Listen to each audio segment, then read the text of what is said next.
guys, and welcome back to Beyond the Whistle with me, Matty K, and I'm joined, as always, by the delightful Grace Wild. I knew that was coming. I had to get that in. Hello, how are you, Matty? I'm good. How are you? I've been better. I had a depressing day yesterday.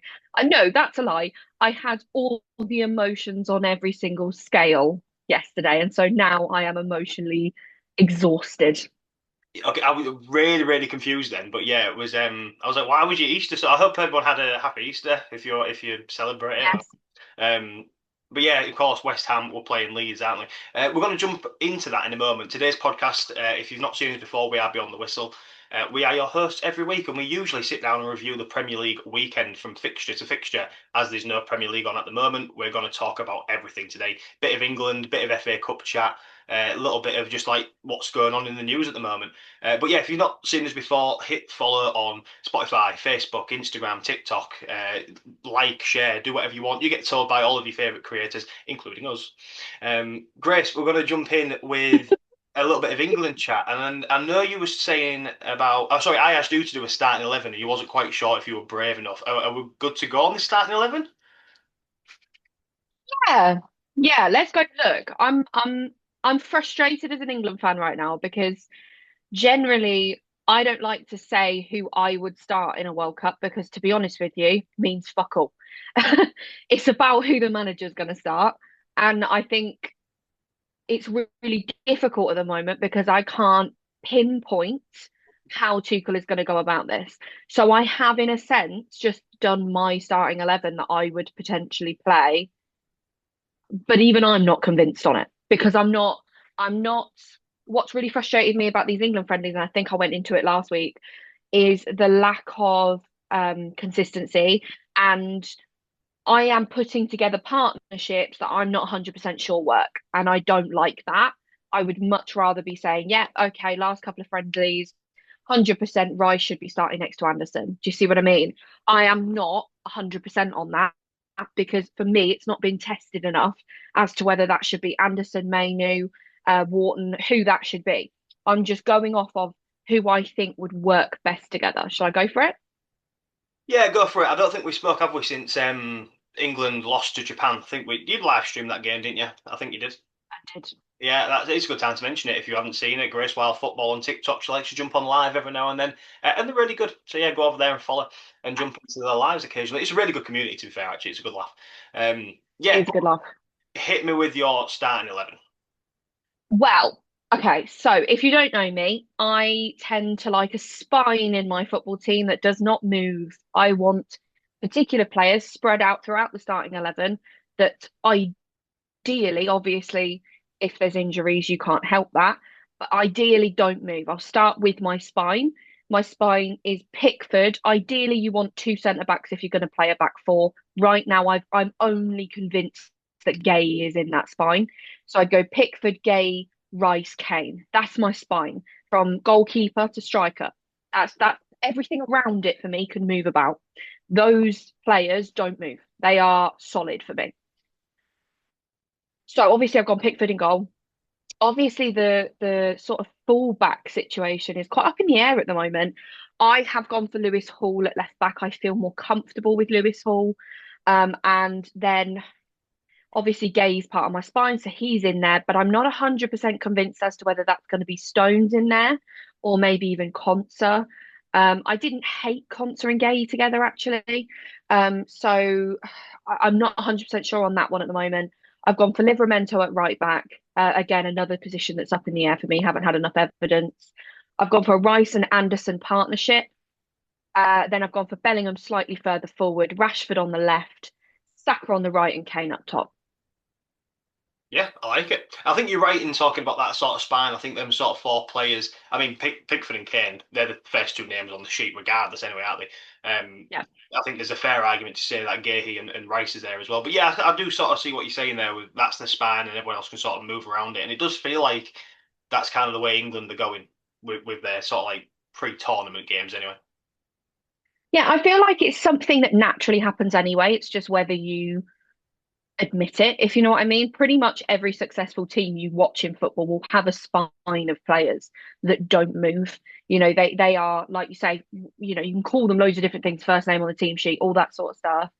But for me, all successful teams have a spine where from goalkeeper to striker there's consistency, and the other players around it, such as wingers, can move about, and that's how you break down teams, is by moving them about. If Saka's not the right choice for that defense, then you're going to use a different right winger, you're going to maybe change it up formationally. So yeah, I think I'm not controversial in saying that those four players are guaranteed starters for me. But this is the problem: is what have we got? A couple of friendlies before the World Cup starts. I believe so, yeah. I I'm none the wiser after these two friendlies. I'm none the wiser. And the Japan loss. I mean, it's just embarrassing, isn't it? Yeah, and I say that it's not embarrassing to lose to Japan, because Japan are a solid side. I've got them in my outsiders, could cause a problem group for the World Cup, to be honest with you. I really like them as a unit. But the truth is, England at Wembley should be beating teams like Japan. And I think it frustrated me because once again, it felt like we pissed it down the drain. It felt like we didn't use that to our advantage and actually look at Japan and go, okay, who's dangerous here? Who is going to cause us a problem? Let's work it out.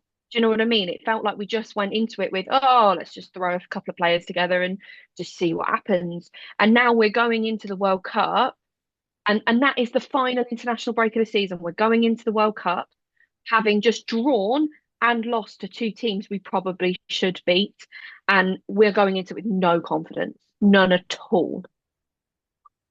Yeah, I get what you're saying. I do think there's a part of it that, and I think I said to you twice on both live streams that Japan are no mugs. I think like losing to Japan, even in a friendly, was it Japan that knocked was it Germany out of the World Cup a couple of years ago? Could have been, I don't remember. Yeah, well, I remember it being a really good game. I'm sure that was Japan. But yeah, they're a solid side, Japan anyway. But yeah, like, look, it's hard because I think at this time of the season, I think naturally a lot of players are going to take the foot off the gas anyway because they're so focused on club football.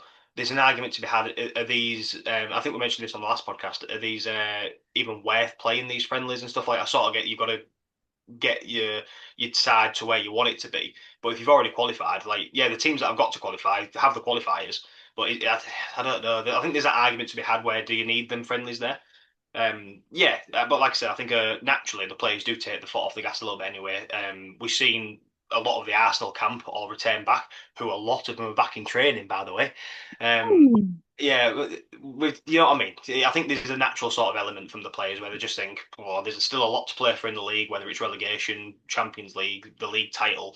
So I do think when it comes to these international friendlies, I wouldn't read into them too much. I mean, you still want to win, you still want to see a solid performance, and I'm all for if you're gonna not tank a game, but if you're gonna put something on reserve, go out there and smash the first 25, 30 minutes, go 3 or 4 nil up, then take your foot off the gas. That's my philosophy, but Yeah. I'm the manager. And there's a reason why I'm not the England manager. So yeah. Anyway, that's your starting 11. Who did you have at left back and right back? Sorry, remind me. I had Lewis Hall and Livramento. I'm not convinced completely on those two, but based off what I saw in the previous friendlies, I think they might be our best choices. I know there's still people starting Trent. I know there is. No, that was going to be my next question, but yeah, weird one. I think we're going to get another international podcast in before the actual World Cup starts, which will be interesting. We'll know a lot more about then, and hopefully the league. By the time we do that one, the league should have finished anyway. So well, our full focus will be on the international, and I think we are going to do some podcasts during the World Cup, right? Yeah, absolutely. Yeah, I like it.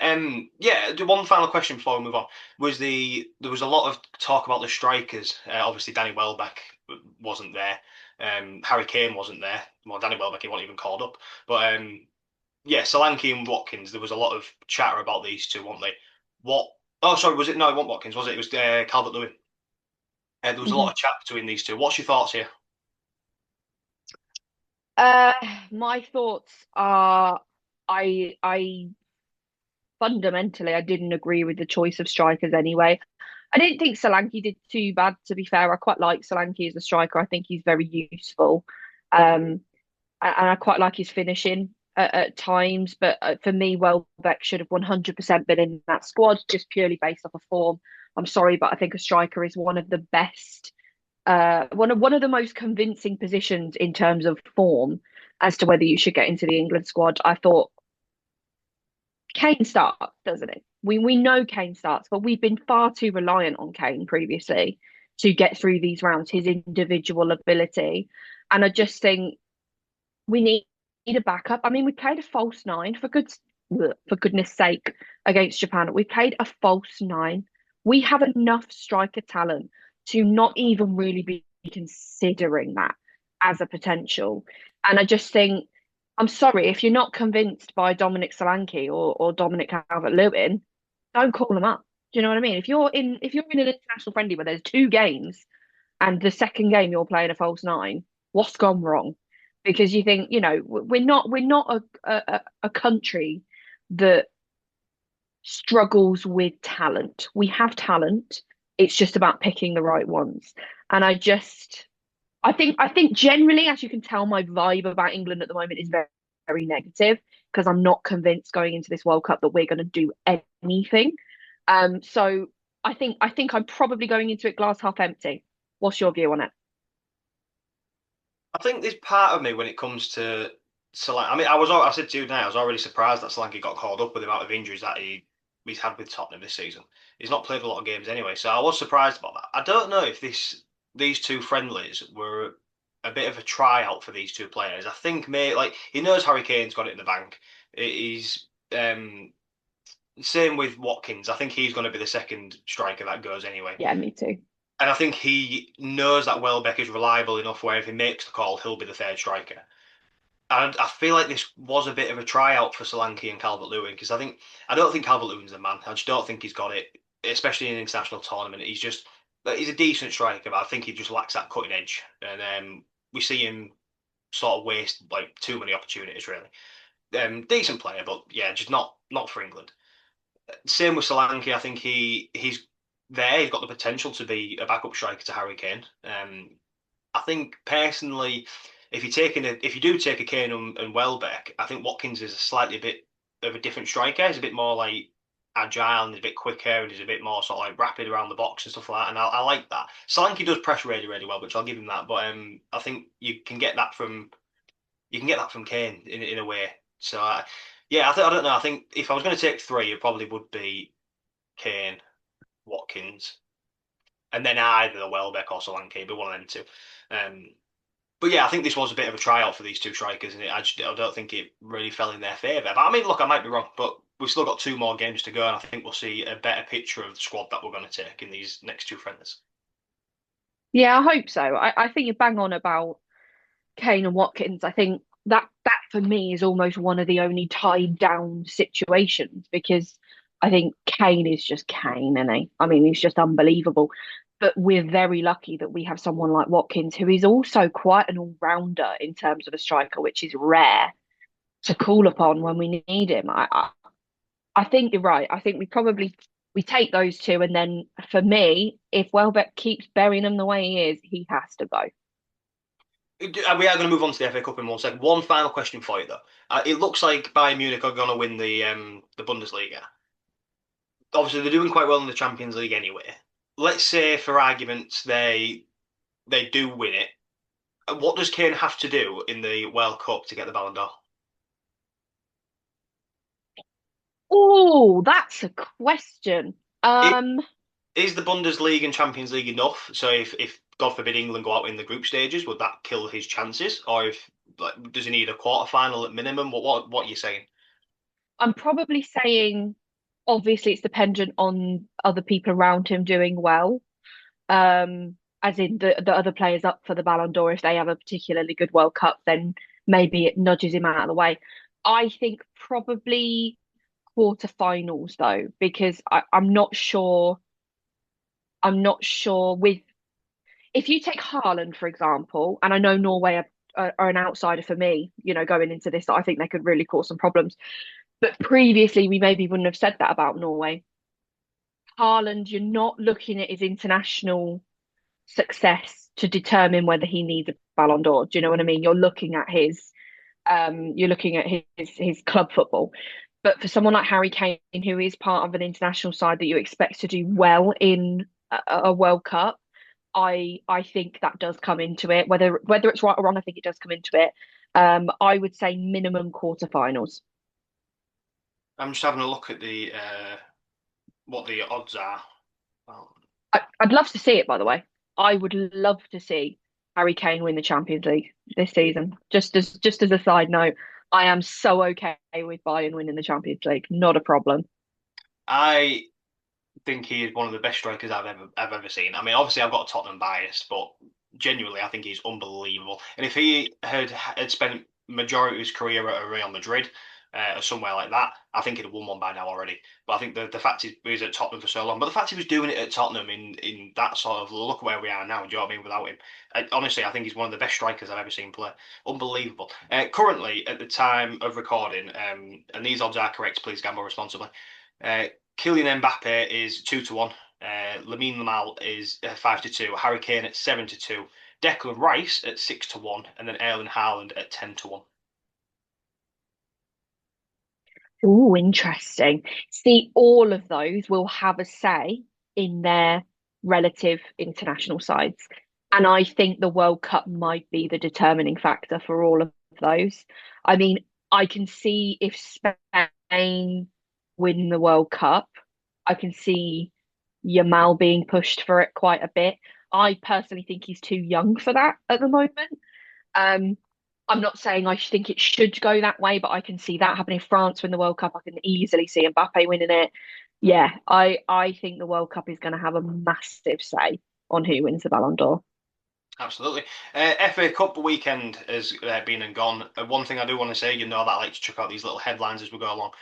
Lincoln City are currently 1-0 up against Reading at the time of recording, 23 minutes gone. If they do win that game, they are guaranteed Championship football next season. Champions League football, that'd been a hell of a jump, wouldn't it? They're guaranteed promotion to the Championship. I'd love to see Lincoln. Absolutely. Have you been to Lincoln? What, as in the Just place, yeah, or yeah, Lincoln in general. I have? It's beautiful. It is really lovely. Yeah, one of my favourite places. I love Lincoln. Um, yeah, really, really good place. But yeah, it'd be really, really fun to see them in the Championship next season. I think they've done well as well, haven't they? They've been on sort of a similar climb to Wrexham, but they've just done it a bit slower. I think, well, I Mhm. mean, they've not had the backing that Wrexham have, but they've done. I'm happy with what's going on at Lincoln City at the minute. Anyway, FA Cup chat. Grace, you went to one of the games, didn't you? I didn't go actually. I wish I did. I couldn't get tickets. I couldn't Oh, get tickets. I know. I literally, it was a sellout. I exhausted every contact I had at West Ham, around West Ham, mates. Like I just couldn't get anything. And because it was Easter Sunday, you see, it would have been four tickets because my whole family would have gone. So it wouldn't have just been me and like my brother or something. It would have been a whole wild family outing. Which I know is only four people, but still, it's harder to get four tickets in a row, isn't it? Um, yeah, it was. I'm glad in a sense we didn't go now because it was crushing. Um, but it was gut wrenching because if you don't know, Leeds when they were 2-0 up and they were fairly comfortable, to be honest with you. Their starting 11 showed intent, as didn't. We made changes at half time, became dominant in the second half. And still they look pretty comfortable, Leeds. But then there was 11 added minutes in after 90, and in the 93rd minute we got one goal. In the 96th minute we got an equaliser, and you know when that luck happens and you think this is our day. And we should have won it in extra time. We had two disallowed goals in extra time. Then our keeper picks up an injury literally minutes before penalties, had to get a 20-year-old to make his debut in goal. I mean, it was all set up to be the perfect hero story, wasn't it? But look, Leeds are no mugs, and they really went for it yesterday, and you have to applaud them for that. It was one hell of a tie. I mean, from a neutral point of view, I'm sure it was a brilliant game to watch. But my pure emotional reaction I'm exhausted today. I am exhausted because I genuinely felt so much emotion yesterday, and then to end up feeling gutted afterwards is just the worst feeling. My neighbor is also a West Ham fan, and he was watching it. We were watching it. We were texting the whole time, being like, we're gonna have to book tickets to Wembley. Oh my God, we should all go. And then it didn't happen, and you just think, oh, now I feel deflated. So yeah, but that's the beauty of the FA Cup. Sometimes you're on the right end of that of penalties, and sometimes you're on the wrong, and it's gutting when it happens and you're on the wrong side. Yeah, it was a proper FA Cup tie though, wasn't it? It was one of them that just highlights how good the FA Cup can be. Not the only game though. There was Chelsea Port Vale. This was 6-0. Seven, I think. There's seven in the end, hammering, wasn't it? I mean, to be fair, fair play to Port Vale for getting there in the first place. But yeah, that's the kind of downside. It's really good playing these Premier League teams, and it'll do massive for like, a team like Port Vale, but it was a hammering. Yeah, it was, and I think it was mainly because it was at Stamford Bridge. I'd have given them a lot more chance. I expected Chelsea to beat them. I'll be honest with you. It's much harder for a team. Look at Arsenal going to Southampton. It's much harder for a team to do it away from home. When you're Port Vale and you're used to playing on a certain type of pitch and a certain quality of pitch, to then go to Stamford Bridge and it be huge in comparison, and that's what happens most of the time in terms of Premier League pitches in comparison to lower league pitches. The quality is insane. The ball is just flowing so fluidly um in that game, and that's what Chelsea are used to, and that's why it gets the best out of them. When you then take it to Port Vale and the pitch isn't so beautiful and it's a bit bobbly, and it's a smaller pitch and all that sort of thing, that's where things go wrong for Premier League teams. I'm not shocked Port Vale got battered. They got battered by Premier League sides that should batter them, to be fair. Look, there's a lot of arguments about like when it comes to the draw. Let's say like this Chelsea Port Vale one. Obviously, Chelsea were drawn out the bag first. That's why they get the home tie. But then people are arguing with no replays anymore. Should the smaller team automatically get the home tie? What's your thoughts on that? I think that gives bigger teams more excuses, and I don't like that. If they go and lose, they can turn around and go, that's because the competition isn't made for us to be successful. It's made for lower teams to be successful. I think it's luck of the draw, and I almost think lower league teams don't want that. They don't want the big teams to turn around and go, oh, we'll give you this and we'll come to you. Do you know what I mean? I think sometimes it's an amazing payday. Someone like Port Vale going to Stamford Bridge is brilliant. It's an amazing opportunity for the players, and it is just pot luck. Yeah, I can't say I agree with that, to be honest. No, yeah, I'm with you on this. Well, I was going to say to be fair, they're in League One, but they are bottom of League One, so they're going to get relegated to back to League Two. Yeah, I'm the same as you. The draw's the draw. Whether that draw is rigged one way or another, we'll never know. Wink, wink, nudge, nudge. Based on the semi-final draw, there's a lot of speculation. Yeah, just a bit. Yeah, no, I'm the same as you. Look, it is the draw is the draw. Getting rid of replays, I would be tempted, and there's probably a reason why there isn't this. I'd be tempted just to chuck every team in from the start rather than bringing in clubs halfway through the tournament. I think sod it, just chuck everybody in, and if Chelsea go to the back end of nowhere in the Midlands, then so be it. I think that'd be more fun. Yeah. We're not going to put out the full squad anyway, are they? So it'll give the Chelsea academy team a bit of a run around. You know what I mean? It's still a massive payday for these clubs. There's probably a reason why that doesn't happen, and that's why it isn't happening. But that's my idea. Not the only game. What else have we got? Liverpool, oh, Man City, Liverpool. This Ooh. was this surprising? Because we've said this so many times about Liverpool this season, haven't we? Yeah, so many times. I don't I'm not fucking with City in knockout football. I ain't doing it, okay? I'm not doing it. This is the type of shit that Pep thrives on, is these domestic cups. It was at the Etihad. Haaland was just unbelievable. They just turned up. They just turned up. And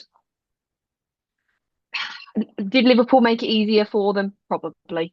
But I think I'm not even going to sit here and say Liverpool shouldn't be battered by City at home, because you could argue they shouldn't, but the way in which Liverpool have been this season, like you say, it's not shocking. They either go somewhere and are brilliant and beat a team 4-0 themselves, or they go and get battered 4-0. It is really, it must be exhausting from a Liverpool point of view. Because you don't know what to expect. You don't know what to expect, and I think it's all leading towards Slot potentially not having a job at the end of the season. Yeah, well, we're going to come on to that shortly. Yeah, look, Haaland, he's been a bit slow, hasn't he, in the league, Haaland, in the last few games, but both him and Semenyo really turned it on. Yeah, Yeah, look, like you said, Man City, it's the business end of the season, isn't it? And that's Man City just come into a different gear at this time of season. It is good to see, but yeah, Liverpool defensively were woeful. Yeah, there's a lot of questions raised over Liverpool, which we're going to come on to. But just one final game to talk about: Southampton 2, Arsenal 1. This was good. This was really good. How was that? How was that quadruple this come? was excellent. Have you seen the excuses already? Look, the thing is, right, is I don't want to keep. I feel like Arsenal fans are a bit of a target in the Premier League, but they do it to themselves. Like it's just impossible. Like I just I can't tell you. I'm not going to lie on this podcast.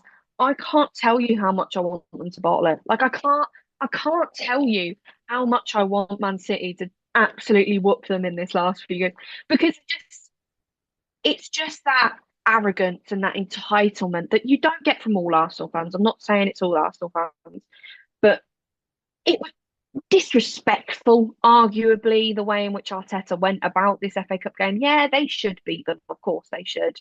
But Southampton are no mugs, especially at St Mary's. You're not talking a League One or a League Two team. You're talking a Championship team who have previously been in the Premier League within the last few years.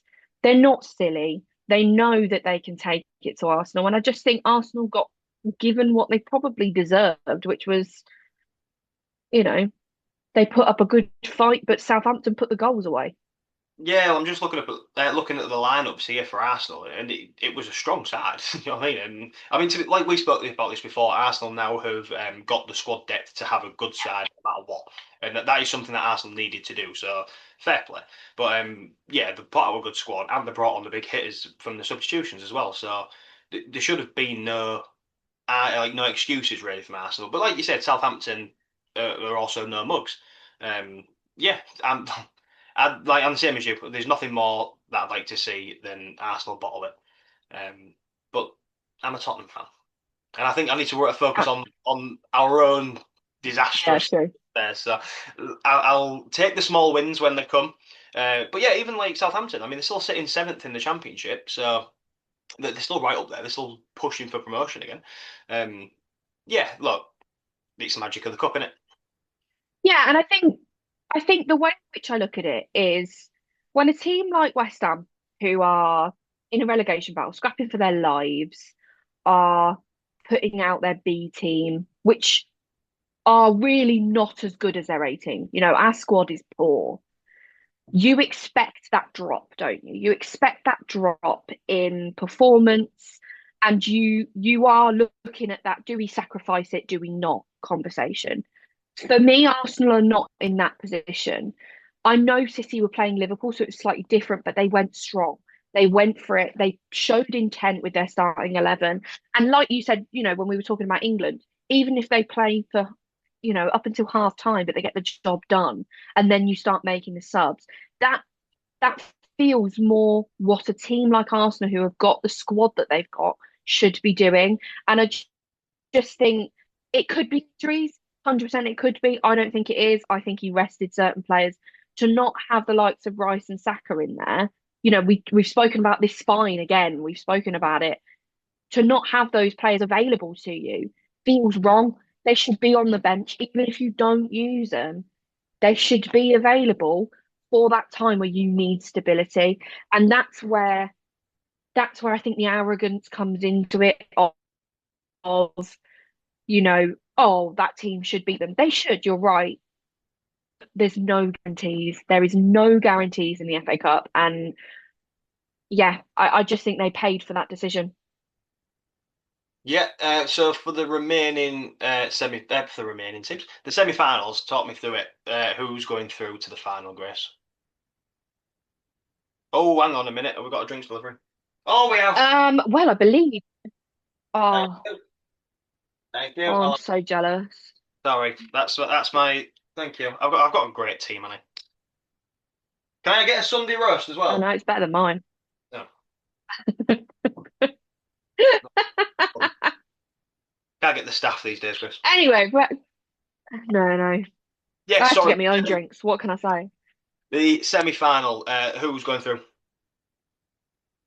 I think this is set up purely for a City Chelsea final. I don't know about you, but I think it has been teed up beautifully for that. Um, Again, I think City will win the FA Cup. I think based on the teams that are still in it, I think City win the FA Cup.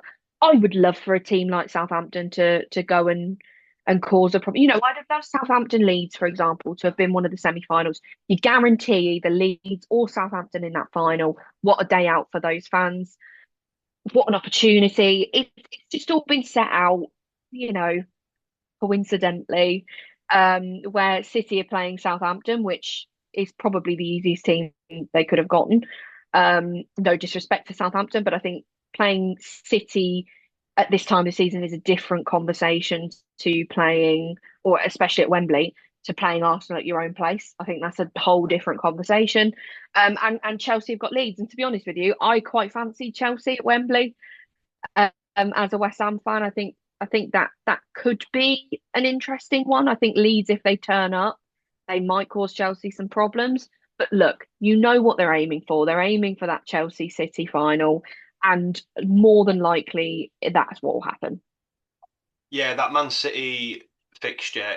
I know we've just raved about Southampton. That does feel like it could be another 6-7-0 for me, especially at Wembley. Might be wrong. Southampton might just throw everything at it, especially if because they're still knocking on the door for playoffs as well, aren't they? So maybe they've got one eye on that, Yeah. or we'll have to see at the time. But yeah, it does. I've just got a feeling that could be a bit of a steamroll game. But yeah, you say I think it's definitely going to be a Man City Chelsea final.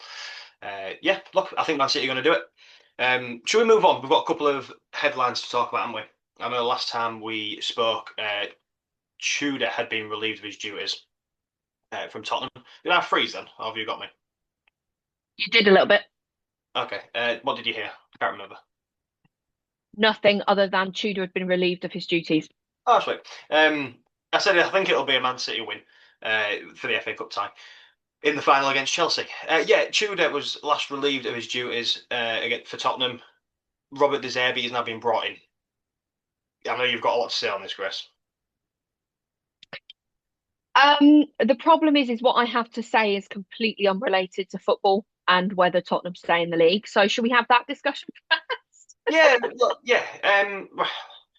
Look, yeah, all right, we'll get to that in a minute. Does this change anything? Yes, I do think it does change something. I think we're going to start playing a little bit more. Well, it's everyone. Do you know what? Have I just jumped the gun there? I don't know.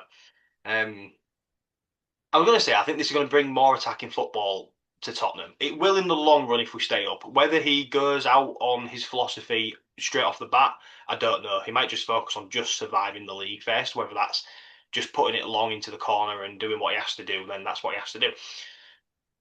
Personally, I don't see it. I think he'll try and get his philosophy in from the get-go. I don't think we've seen Tottenham play this long ball under Frank and Tudor, and the players just don't do well with it. We've seen what they can do under Ange Postecoglou. Look, it wasn't brilliant in the league, but if you look at Ange's first season, we played some decent football. Everyone was raving about the high line, and I think we're going to see something similar from De Zerbi, just not full out like it was under Ange. But yeah, that's where I'm sort of settling. Do I think we stay up? Tough question, but yes, I think we do. I I think oh, it's hard to separate how I feel about it and from a footballing perspective. The one thing I would say is I've spoken to a Brighton fan and they said to me, look, he was good at Brighton, but the problem is he needed at least 10 games to get anything out of this squad. Okay. If that is the case, then you've got a bit of a problem.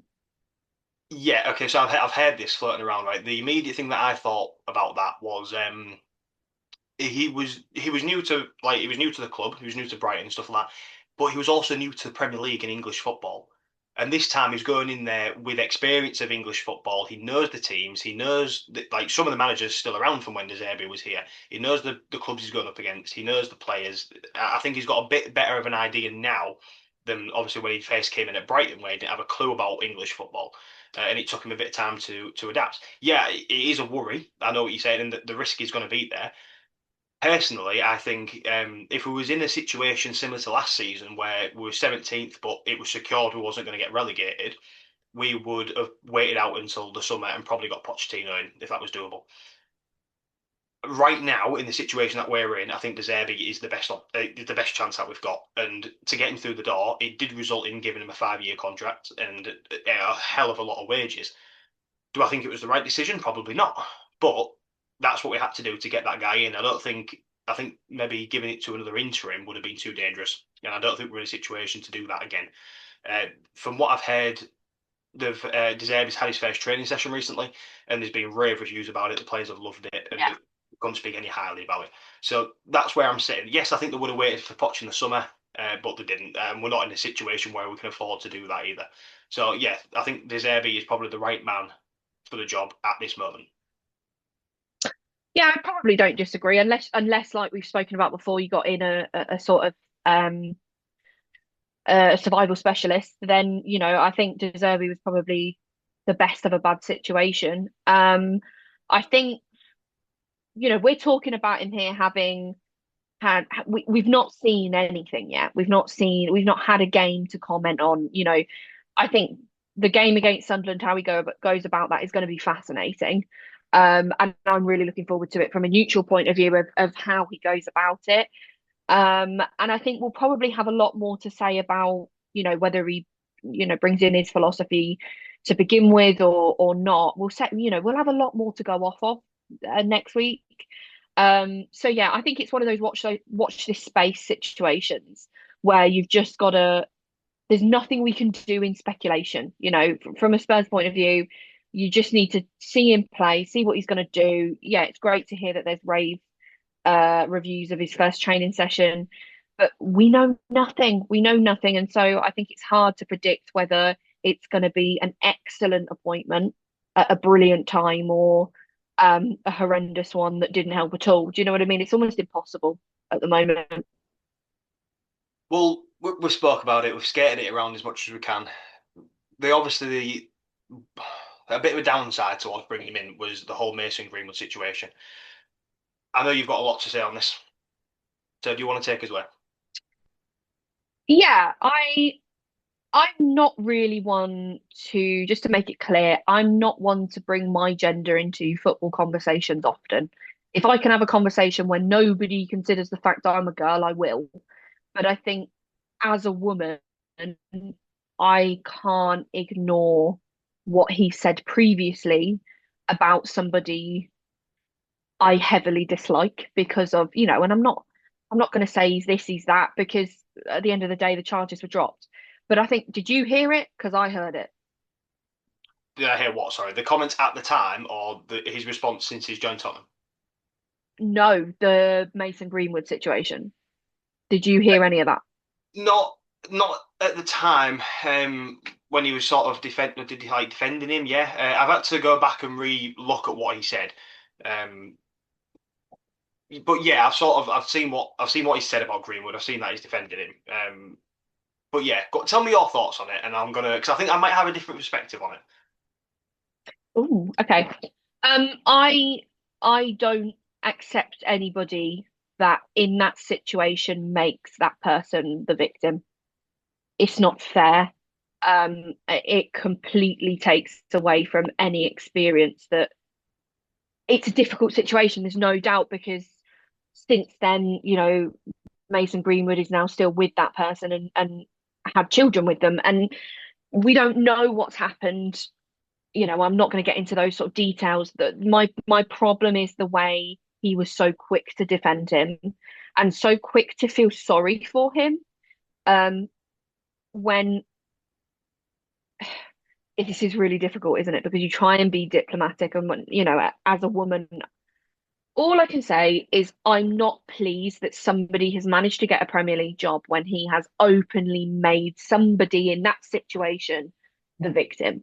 And that really frustrates me. And if I was, you would not want to know me if West Ham did something like that because I would be furious.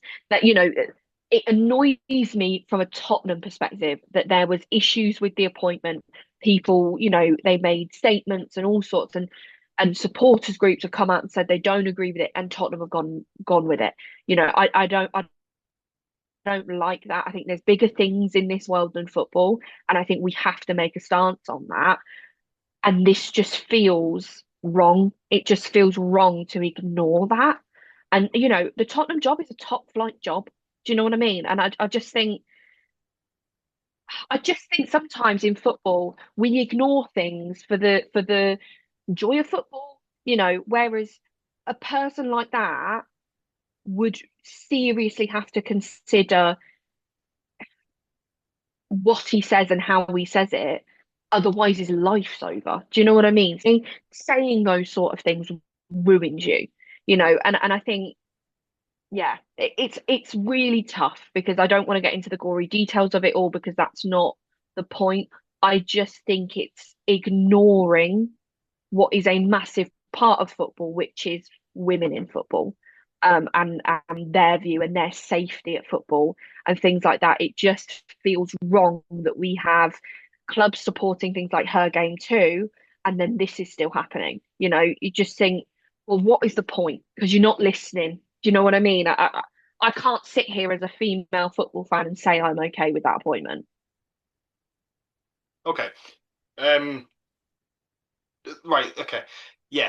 I fully understand what you're going to say. I'm gonna read off my phone because I want to be absolutely clear on what it is I want to say. Um, because someone else asked me my opinion on this.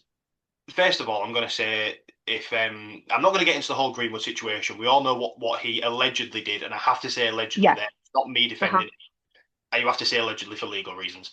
We have not got the financial backing to take someone like Greenwood to court. Um, but yeah, so I'm not backing what Greenwood did at all. If anybody saw the pictures and the videos that came out at the time, they were horrific. And if he was ever linked with the club, I would be fuming. And there has been conversations about this, about Greenwood being linked, whether they're serious or not, or it's people rage baiting. If you're rage baiting, it's worked because I don't want him anywhere near the club at all. Um, when it comes to this area, I got asked about this, and what I've said here is I said what Greenwood did was horrific, but in the eyes of the law, he's actually not guilty. Everyone's made up their own assumption, okay? Which personally, like I've already said, if you've seen the videos and you've seen the pictures, you can make your own mind up, as have I, okay? From what he allegedly did. I'm not as bothered about De Zerbi because what he he was sort of put in a bit of a situation where he's the manager. The club bought Greenwood in, and he was sort of like forced to deal with it. And I think it's really hard because he could have absolutely dug the player out. He could have absolutely just said what he did was absolutely horrific. He's never going to play. But the club have just bought him. He was kind of like caught in the middle a little bit in a way, and I think he's sort of not tried to upset the locker room with the club at the time. And I think it's not come across well. And what he was very clever at, and I think very fair play to him, he was asked about it in a Tottenham press conference, and he decided to speak about it in Italian, which is his native tongue, which is fair enough because he wanted to be absolutely clear on it. And he did apologise to say, look, I apologise to anybody that I upset at the time. I think for me, De Zerbi's not actually done anything wrong in this situation in terms of he didn't commit them crimes. Yes, he defended the bloke, but I also think he was put in a situation where it was a bit of a catch-22. I think um, if he had have defended him, which he did, we are where we are. If he had publicly called him out, I think there was a possibility that he could have lost his job with Marseille because it was the club that brought him in, and he's then disturbing the locker room. Like I said, with De Zerbi, I'm not too bothered about him being brought into the club. If we was ever linked with Greenwood, I would be fuming, and that's sort of where I stand on it. I do think it was a hard. I'm not defending De Zerbi, but I do think it was a hard situation that he was put in, and I think he just dealt with it how he thought he could deal with it at the time. he didn't know what was down the line in terms of future jobs, etc. So it's a really difficult conversation, Grace, isn't it? Do you know what I mean? It's really hard to sort of what else do you say about it? That's sort of my stance on it. I'm not too bothered about De Zerbi. Greenwood, if it was linked with him, I'd be fuming. I think you're absolutely right in terms of he was backed into a corner in many ways. But the one thing for me, well, there's a couple of things really. I couldn't manage a football club that bought him in. I couldn't do that. I think there's a moral line, and I think that crosses it for me. That's just me. And second of all, because it's a lot of money on the line. I mean, I would just turn around to the board and go, well, you can find a new fucking manager then. That's what I would do because for me, I feel strongly about it. Yes, I'm a woman, so maybe I feel stronger than others do. But I think as well, he did have a choice in that press conference to turn around and say, that is something about his personal life. I'm not going near it. I am a manager. He has a certain set of skills, and I'm going to use him as a footballer. That's it. And I think my problem is he went so deep into defending him and feeling sorry for him. That was a choice. That was a choice for me. And I don't I didn't like that choice that was made. I get where you're coming from in terms of it. He was backed into a corner, but I think he could have dealt with that issue and what he said after that. I think he could have managed that better. Because you're right, he didn't do anything wrong. At the end of the day, he's not the person. And like you said, if Greenwood was linked, you'd be saying absolutely not. I just think it's a reaction. I would have a serious problem if the club I was managing did something like that, and that would be a deal breaker for me. Um, but even if it's not, as a manager in a press conference, I'd turn around and go, nothing to do with me. I'm bought in to get the best out of his feet. That's it. Do you know what I mean? I would not be commenting on him as a person and, oh, he's a different person to what England suggests and all that sort of stuff. Yeah, that's my issue with it. Yeah, the only thing I've got for that, and this might not be the case because I'm just sort of like thinking it as a general sort of manager point of view. I think maybe he went that hard as a kind of like, this is my thoughts on it. No more questions about the situation, rather than saying I'm not dealing with that because we all know what journalists are like. They would hound him every week for an answer on Greenwood until they finally got what they wanted. So maybe that was. I'm not saying that is true. I'm just saying maybe that's a possibility that he thought, right, look, I'm going to give my opinion on it. I'll give all of my heart to this answer, and then that's it. We're moving on. I might be wrong. He might have gone on about it for the next 3 or 4 press conferences, but that's sort of like the only thing I can say about that. But like, look, the other thing as well is we've got people like Paul Gascoigne who is put on a pedestal in the football world, and some of the stuff, like some of the stories around him, are horrific. And you know what I mean? It's like, and again, if from my personal point of view, and as well, like my sort of stance on females in the football world and stuff, and like just out in the outside world as well. All the work I'm trying to do with GME Media, which will come to light eventually. That I fully back women across the country, but it's yeah. What am I trying to say? I don't. Should we move on? Because this is really, really hard to talk about it without trying to sound awful, and it's such a terrible topic, and it's awkward that we've been put in this situation in the first place. But yeah, look, some of the stuff like Gascoigne's been called out with, and we'll put him on this pedestal. But yeah, for me personally, if Greenwood was into the club, I'd be fuming, and then we'll draw a line under it. It's harder than that conversation, isn't it? It's harder than Greenwood being linked to you because you sort of you hold a firm sort of feeling about it.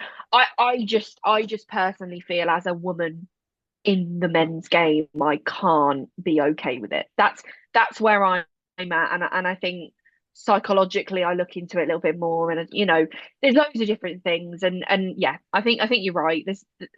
It's such a difficult conversation to have, but I think we should just move on because it's hard. It's really hard. Yeah, look, we had to cover it. It's in the news. We said we'd cover the things. It's a big talking point. We've said what we needed to say. All accusations are allegedly accusations, Yes. and we're going to move on. Right, last two bits of things for you. We're going to have a little bit of a chat about managers that are under pressure. Obviously, we've already talked about Liverpool losing heavily to Manchester City. Apparently, there was an emergency meeting called between the board and the players, etc., about Slot. I will say that this is about the seventh emergency meeting that I've seen come out of Liverpool this season. So whether this is true or not, I don't know. And the other one, of course, is Liam Rosenior is also getting a bit of scrutiny as well. Maybe, well, I say it, is it being taken off the fact that he's beat Port Vale 7-0? Probably not, because it was Port Vale. He should be beating teams like that. But yeah, what's your thoughts on these two managers? Uh, put it bluntly, and I know, podcasters shouldn't be blunt, but to put it bluntly, I think Schlott's probably, like you said, seventh, eighth, whatever emergency meeting of the season. This is dependent on whether the Liverpool hierarchy think there's anything in this season still to play for. I think they'd have already made that decision if they did feel like that. I don't think they go on and win the Champions League. I might be wrong, but I don't see them. I think PSG probably knock them out, I imagine. Very interesting to see. I see him gone at the end of the season. Liam Rosenior is a little bit more complicated though, because he's still very early on in his tenure. I think we we have been very firm with where we stand on Liam Rosenior's appointment at Chelsea in terms of it was maybe a move too early. And I think it's just playing out how that was going to play out. Do you know what I mean? I think he got stick, didn't he, for banning Enzo Fernandez for a couple of games for what he said on international duty.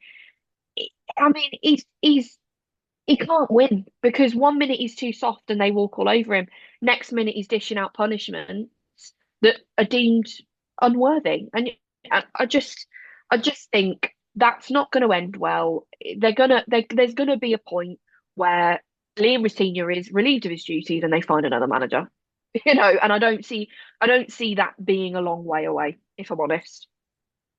I think he gets until January next season, at least. Yeah, yeah, that's probably what I mean. That's probably what I mean. I mean, as in, I don't see him at Chelsea for the next 5 years. Oh, I probably see him. I think he's stable enough at the moment. I think that Port Vale win probably helped.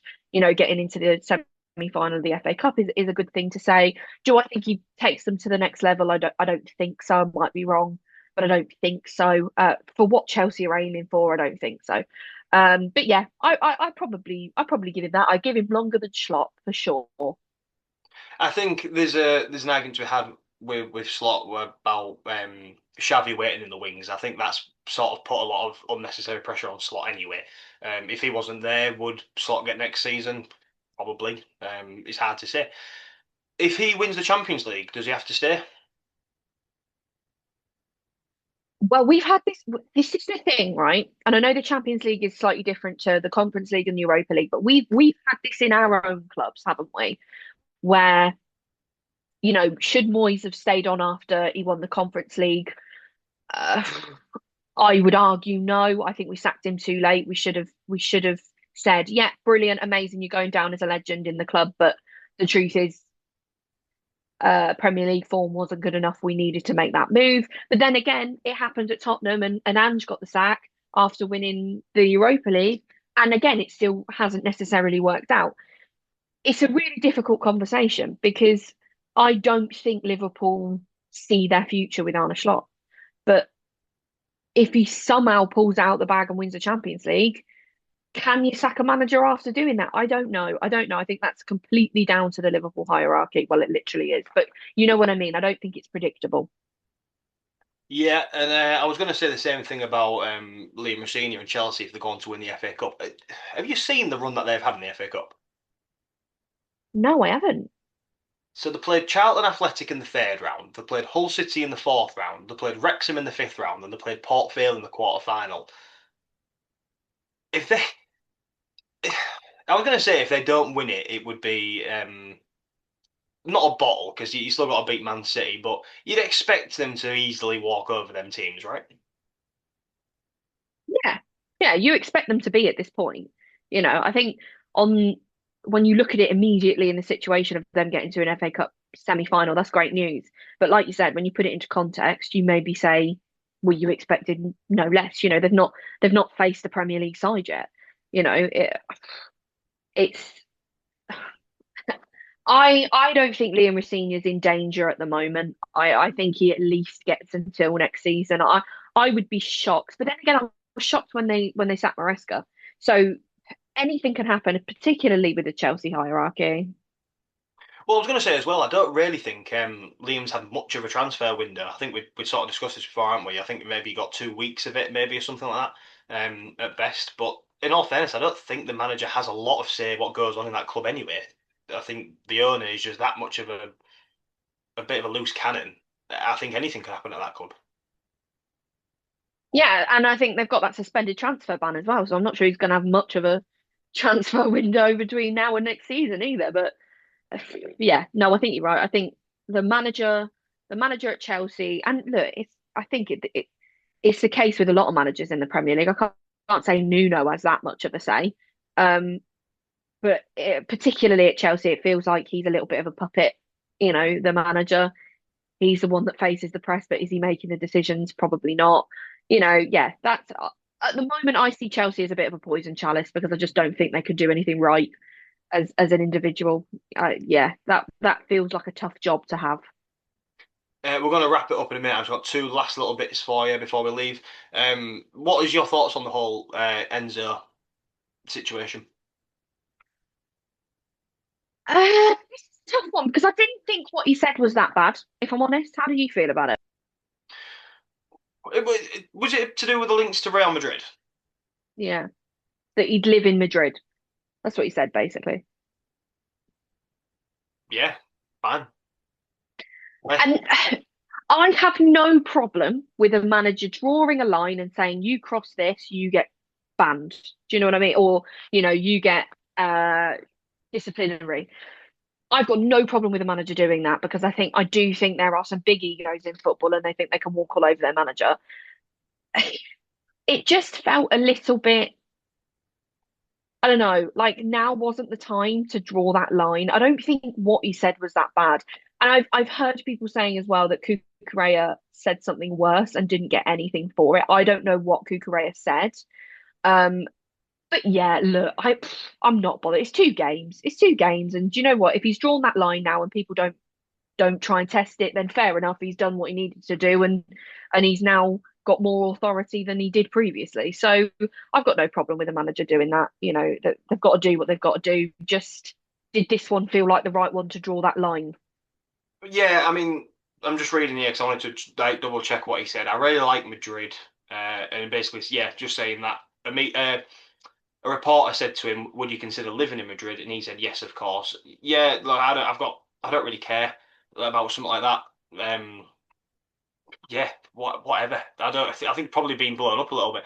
The thing is, if that is Enzo sort of like saying to Madrid, "Come and buy me," Enzo is on a 6 year contract, and Madrid are not going to pay that sort of money to get him out of it. I don't think.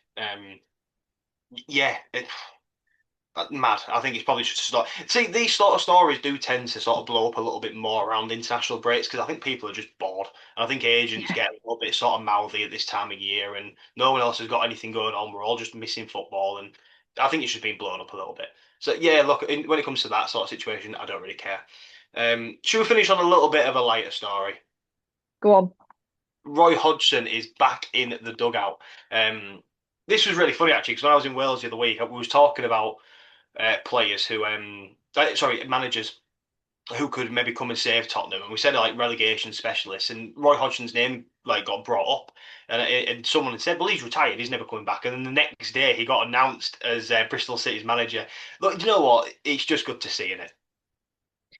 Yeah, and I think obviously it's not a joke to Bristol City, of course it's not, but he's got a hell of a lot of experience, and I can see him doing this job for the love of the game, for nothing else but the love of the game. And I just think, you know what? Fair play to him if he's still doing it at his age. Oh, I love it. I love those type of stories in football. Yeah, I mean the man's 78. I don't kind of mean this in a bit of a harsh way to Bristol. I do feel like as long as Bristol are not relegated, I don't think Roy will care that much, to be honest, on what sort of happens. He does it because he loves football and is involved.